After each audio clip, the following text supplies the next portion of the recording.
This video is sponsored contains online shopping.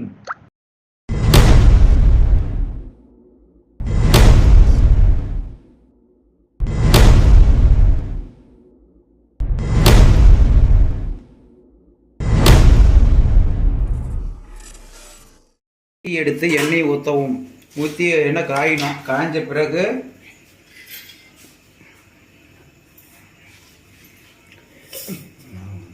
கொஞ்சம் கடுகு போடவும். கடுகு போட்டேன். கடுகு போட்டு அடுத்து வெங்காயத்தை கொட்டவும்.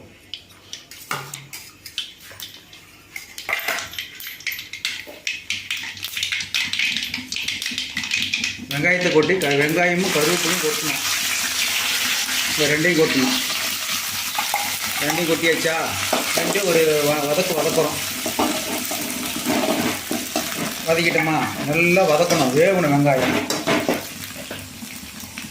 இதில் 2 பட்டை கிள்ளி போடுறோம். பாருங்கள்,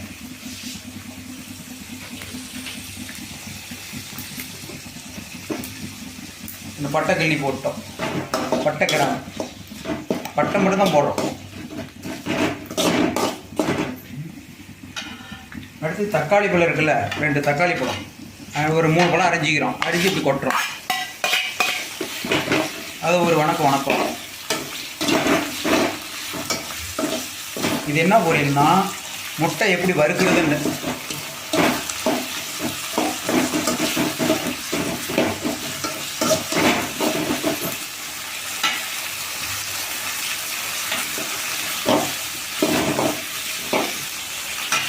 இந்த மாதிரி வதங்கணும். பாருங்கள் எப்படி வதக்கிருக்குன்னு பாருங்கள். நல்லா வதங்கினா ஒரு 5 நிமிஷம் வதங்கினா சரியாக போயிடும். இந்த மாதிரி வதங்கிறதுக்கு. அடுத்தது மிளகுத்தூள் கொஞ்சம் போடுறோம். கொஞ்சமாக மிளகுத்தூள் போட்டுமா? அடுத்தது கறி மசாலா கொஞ்சம் போடுறோம். ஏன்னா மிளகடி போடுறதுக்கோசரம் கறி மசாலா போடுறோம். இது போட்டுமா? அடுத்து ஒரு வதக்குறோம். வதக்கிட்டு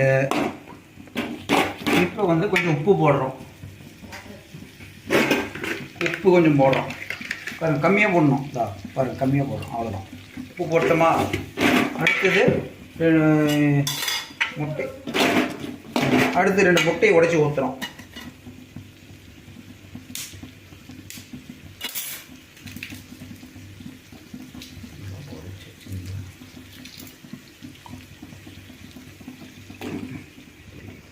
முட்டையை உடைச்சி ஊற்றுறோம். உடச்சி ஊற்றிட்டுமா? அடுத்தது பாருங்கதா, உடச்சி ஊற்றிட்டோம். உடச்சி ஊற்றி ஒரு கிளறுறோம். பாருங்கள் எப்படி கிளறுறோம் பாருங்கள்.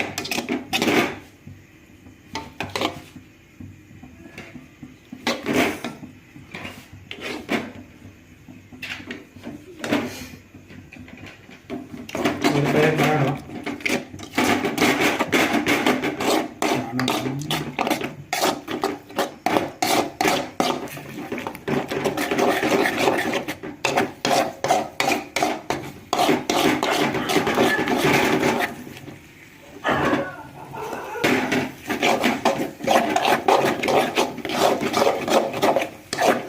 நெல்லை போட்டு கிண்டணும். ஏன்னா அடி பிடிச்சிரும் இல்லையா, அதனால்.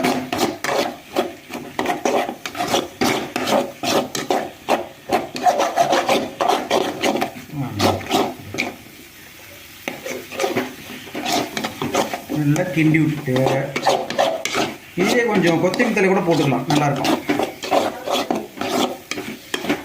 டேஸ்ட்டாக இருக்க கொஞ்சம் கொத்தமல்லி தழை போட்டுக்கலாம். கொத்தமல்லி தழை